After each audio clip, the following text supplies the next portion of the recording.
Bonsoir monsieur. Bonsoir madame.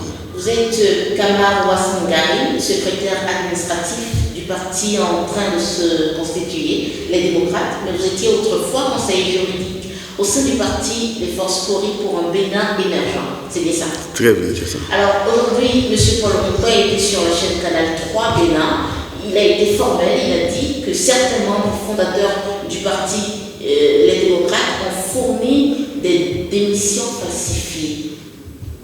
Qu'en dites-vous? Vous savez, chez moi on dit souvent que ce sont les tonneaux vides qui font beaucoup de bruit. Le parti Les démocrates a déposé son dossier de constitution du parti le 29 juillet 2020. Pour construire notre dossier, où il fallait fournir au moins 15 membres par commune, nous avons, en dehors des pièces prévues par l'article 18 de la Charte des partis politiques, nous avons demandé à chaque membre fondateur de fournir une lettre de démission s'il était dans un autre parti. Parce que nous connaissons ceux qui sont en face de nous. Mais quand je me rends compte que les partis qui se disent de l'opposition, qui se comportent comme des opposants aux opposants, je me dis, ce qu'on refusait de croire est vraiment réalité. C'est-à-dire des opposants qui se comportent comme des blocs de la mouvance présidentielle. Vous savez, nous avons fourni plus de 1155 comme la loi le prévoit. Et les membres du parti FCBE sont tous ceux qui ont fait leur démission, ont déposé leur démission, sont allés déposer leur démission auprès du parti FCBE. Certains ont fourni par espoir du C, c'est vrai. Mais ce que M. Humpert ne dit pas, c'est qu'à l'heure où je vous parle, le parti FCBE est le seul parti politique qui a été créé au Bénin le 18 septembre sans avoir déposé de dossier de membre fondateur.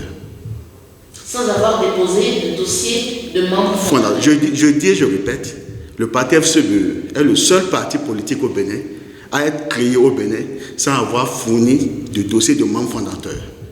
Parce que les dossiers de membres fondateurs dont ils réclament la paternité, ce sont des dossiers que nous avons déposés le 31 décembre 2018, lorsqu'on voulait faire la mise en conformité du parti FCBE. J'ai été l'artisan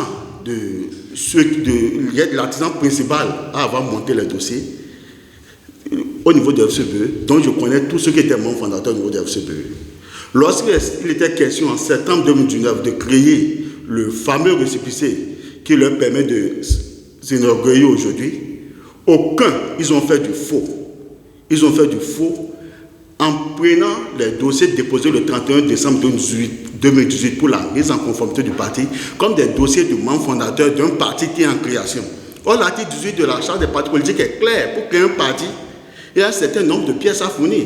L'acte de naissance, le certificat de nationalité, l'attestation de résidence et le cahier judiciaire datant de moins de 3 mois.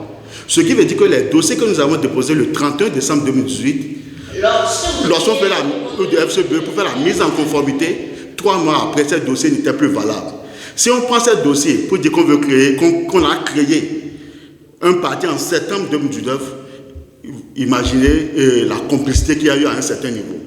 Donc aujourd'hui, si on doit respecter les dispositions de la Charte des partis politiques, le parti FCBE est le seul parti politique au Bénin à être créé sans dossier de membre fondateur. Est-ce qu'il nous garantit qu'à votre insu, les choses n'ont pas été faites correctement?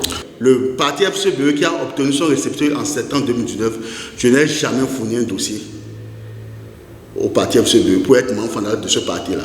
Donc s'ils ont pu obtenir un récépissé, malgré que beaucoup d'entre nous n'avaient pas fourni de dossier de membre fondateur, imaginez ce qui est passé.